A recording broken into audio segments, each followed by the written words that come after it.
Hello everyone, my name is Rochelle Innocent and I'm the founder and CEO of Project Purpose. Welcome to our channel.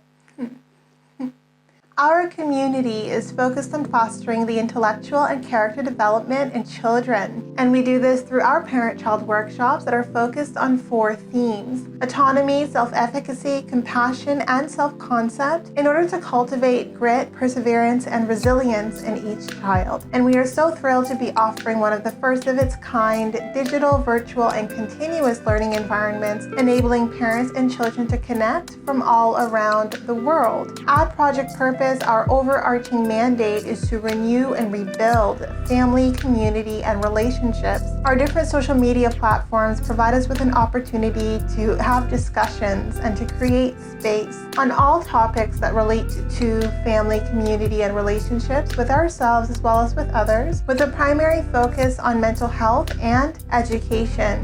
More precisely, the ways that the institutions of mental health and education play a role and have played a role in our societies at large. These discussions and debates provide us with an opportunity to think critically about what needs to change within these structures for us to live up to our bold slogan: support, protect, and empower each child through youth-focused development, better known as leadership in juvenescence. We recognize that in valuing our children's leadership potential, this also translates as recreating and co-creating environments, both socially and politically, that will enable our children to thrive. For those of you who are particularly keen on the topic, we also write thought pieces every other Sunday, and we actually are scheduling a thought piece to drop this upcoming Sunday, so be sure to meander over to the website and check out our online content. Now, if it is the case that you are looking for a listening alternative, well, we're available on 12 different podcast platforms for your listening leisure, and we've provided you with access to the link in our description down below. Now, as is the convention, be sure to subscribe, hit that post notification bell so that you are aware of every time we post. And of course, if you like our conversations and you want to keep them going, like, comment, and share this segment.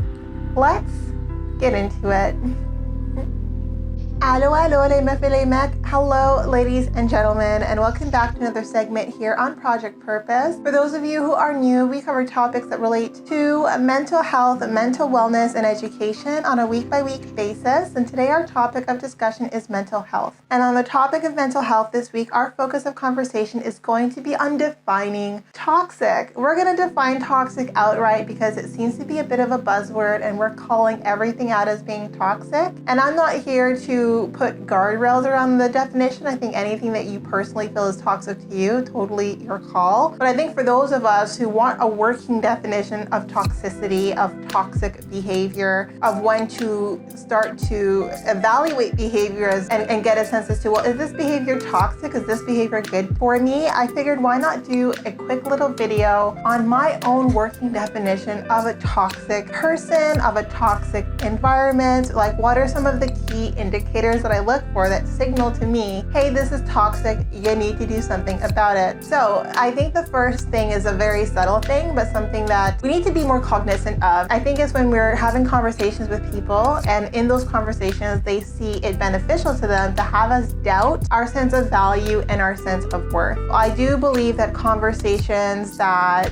completely disregard and dismiss our sense of worth and our sense of the value that we bring to the table or to the conversation, if that's completely dismissed, then that is a toxic interaction, right? All to say, like, everyone has self-serving intentions. Like, everyone who is looking, let's say, to get a certain skill, or they want a certain, outcome, whether they do that is they find someone who's not super secure about the value that they bring, and they talk them down. So they break down the confidence while still extracting the value of the skill and the talent. And I think that if you're in that kind of situation where, you're being made to doubt your value because of the doubt that the person who's seeking your support in whatever way, shape, or form feels that it's beneficial for you to doubt your values so that they can maximize on that insecurity, that is really toxic. And this can happen in so many different situations, especially like the beginnings of a really toxic romantic relationship as well. But in any situation where you're confidently saying, hey, this is what I know I bring, this is my worth, and they're like, oh, well, that's nice, but absolutely not. Like, we think that you're worth less. I am not into having conversations around like my worth. And I think any conversation where you're recognizing that in conversation, one of the objectives might be to cut you down for size or to make you doubt yourself or to make you feel that you're not as valuable as you think you are is a very, very toxic interaction. And you should watch out for it and don't let it work, of course. Know your worth, even if the people around you don't. Someone will see your worth and will treat you in kind.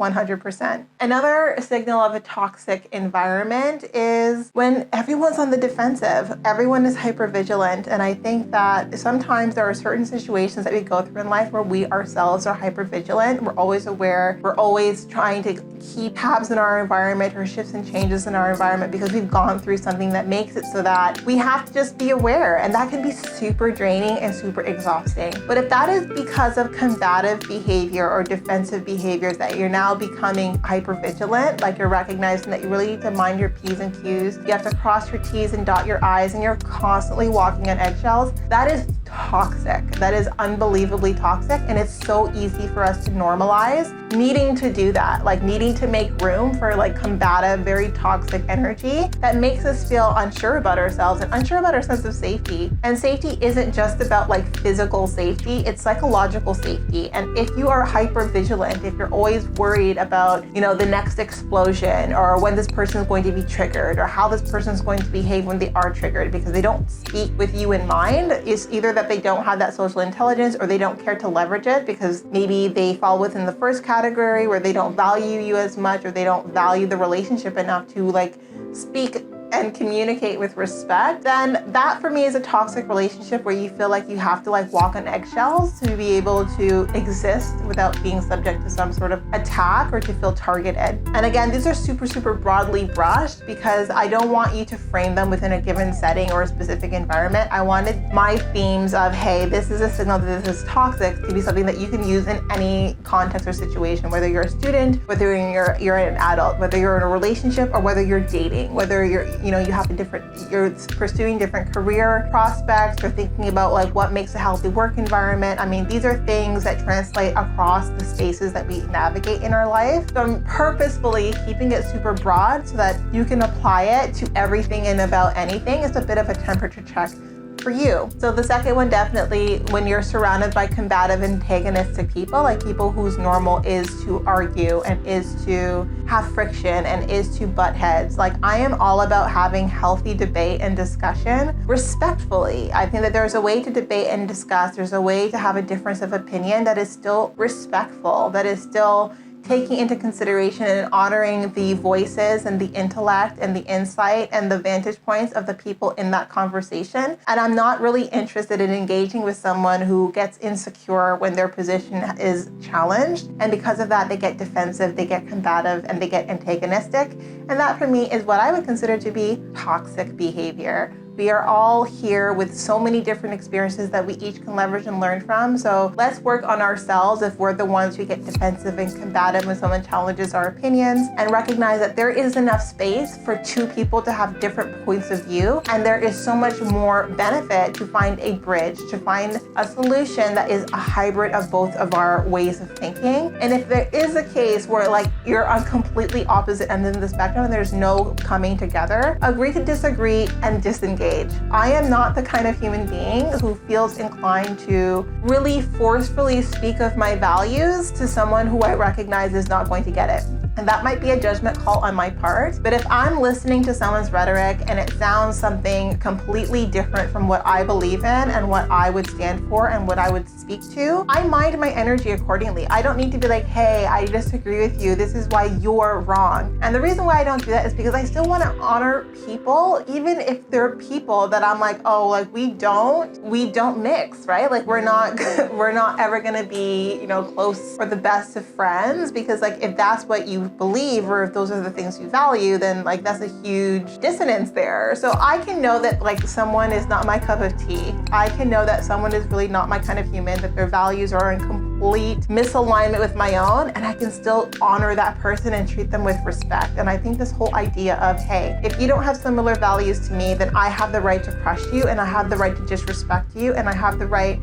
to just completely disregard your thoughts and your opinions. I'm like, that is completely not okay. That is not okay to me. That is not the behavior I would engage in, even if I'm talking to someone where their values are completely different from mine. Instead, I will remove myself from the situation if I feel like it's gonna get uncomfortable or it's going to escalate. But I never feel the need to validate my values by crushing someone else's. And I think that sometimes when you get into a battle of the wills, where you're like fighting with someone who believes things very fundamentally differently than you, then you're just trying to prove a point. You're just trying to validate that your point of view is true. And like truth for me is subjective. And if it's true to you, feel comfortable with that truth, engaging or disengaging. I'm a huge believer that there are stages and phases in life, and that like our journeys will bring us closer together to a common truth or a more than common truth or a common understanding, or it won't, right? And like I'm happy to discuss and debate with someone who kind of sees the things the way that I do, and who's happy to have engagement and discussion, challenge both of our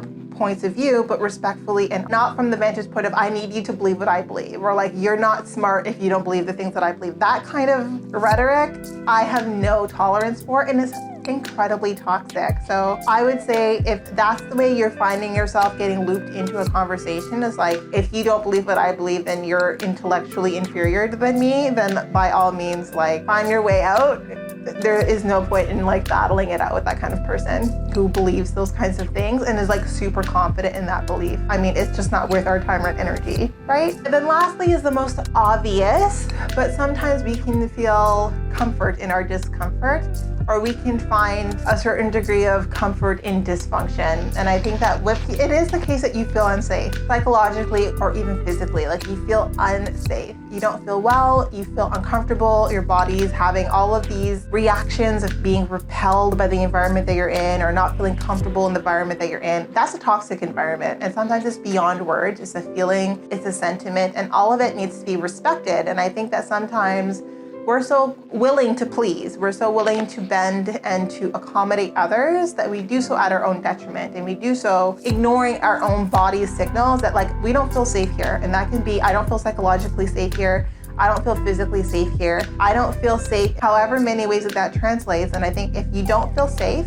if you feel uncomfortable, then don't build comfort around that discomfort. Don't find a way to normalize dysfunction. Break free from that dysfunction. And so all of that together is a nice little summary of what I consider to be the definition of toxic. Anything that makes us feel untoward, uncomfortable, unwell, anything that makes us feel like unworthy, unvalued. All of those things for me are contributors or variables that play into a toxic relationship, a toxic environment, or a toxic interaction. So hopefully that was helpful to you. Hopefully you have some food for thought. And if you have comments or different scenarios that you believe are toxic that can add to this definition, I invite you to add your comment down below. Now, before letting you go, I would be remiss if I didn't let you know that we will be going live at least twice a month, every month for the foreseeable future on our Facebook page. So definitely be sure to tune in. Now, these events are paid events. So if you do see yourself participating in our community on an ongoing basis, then I do suggest that you take a look at one of our package plans. Yes, so we do offer package plans over and above our live events, as well as access to webinars and workshops largely focused on self-mastery over and above those live events. So we are growing our game changer community. So be a game changer, be the change you want to see in this world by joining the movement and contributing in the best way possible. Also enabling us to play a small role in your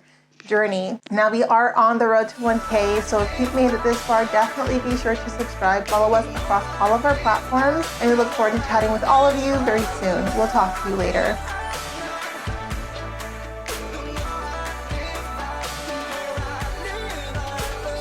I just feel like no one's listening.